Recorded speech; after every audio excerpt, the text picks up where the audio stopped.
ഗതാഗത നിയമങ്ങൾ കാറ്റിൽ പറത്തിയുള്ള അപകടയാത്രകൾ വർദ്ധിക്കുകയാണ്. പലപ്പോഴും ഇത് നിരപരാധികൾക്കാണ് ഭീഷണി ഉയർത്തുന്നത്. കാസർഗോഡ് ചെർക്കളയിൽ നടന്ന അതിരുവിട്ട വിജയാഘോഷമാണ് ഒടുവിലത്തെ സംഭവം. ഓടുന്ന വാഹനത്തിൽ പടക്കങ്ങൾ പൊട്ടിച്ചാണ് മുസ്ലിം ലീഗ് പ്രവർത്തകർ അപകടയാത്ര നടത്തിയത്. ഷാഫി പറമ്പിലിന്റെ വിജയാഘോഷത്തിലായിരുന്നു ഗതാഗത നിയമ ലംഘനം നടത്തിയുള്ള യാത്ര.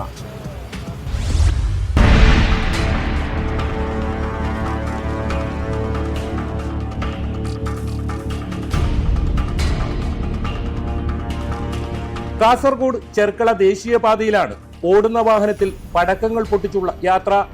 ഷാഫി പറമ്പിൽ ഫാൻസ് ആലമ്പാടിയുടെ പ്രവർത്തകരാണ് ഗുരുതരമായ ഗതാഗത നിയമലംഘനം നടത്തിയത്. വിജയാഘോഷത്തിന്റെ പേരിൽ പടക്കം പൊട്ടിച്ച് നഗരത്തിലൂടെ കിലോമീറ്റർ ദൂരമാണ് വാഹനം ഇത്തരത്തിൽ സഞ്ചരിച്ചത്.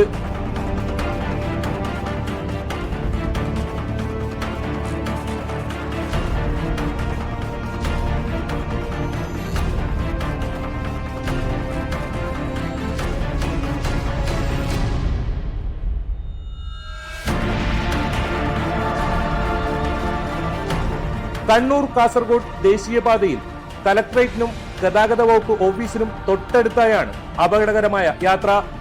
വാഹനത്തിനകത്ത് ചെവി പൊത്തിയിരിക്കുന്ന കുട്ടിയെയും ദൃശ്യങ്ങളിൽ കാണാം.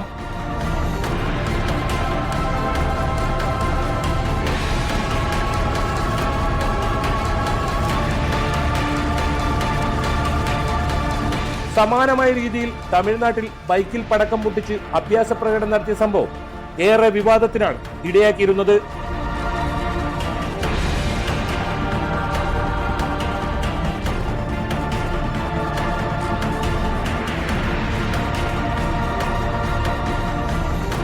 ഏതാനും ദിവസങ്ങൾക്ക് മുൻപാണ് യൂട്യൂബ് വ്ളോഗറായ സഞ്ജു ടെക്കിക്കെതിരെ ഗതാഗത നിയമം ലംഘിച്ചതിന് നടപടിയുണ്ടായത്. കാറിൽ സ്വിമ്മിംഗ് പൂൾ ഒരുക്കി അപകടകരമായ യാത്ര നടത്തിയതിനാണ് നടപടി. ഗതാഗത നിയമങ്ങൾ ലംഘിക്കുന്നവർക്കെതിരെ ശക്തമായ നടപടി സ്വീകരിക്കുമെന്ന് മന്ത്രി കെ.വി. ഗണേഷ് കുമാർ ആവർത്തിച്ച് വ്യക്തമാക്കുമ്പോഴും ഇതിന് പുല്ലുവില കൽപ്പിച്ചുകൊണ്ടാണ് ഇത്തരം സംഭവങ്ങൾ തുടർക്കഥയാകുന്നത്.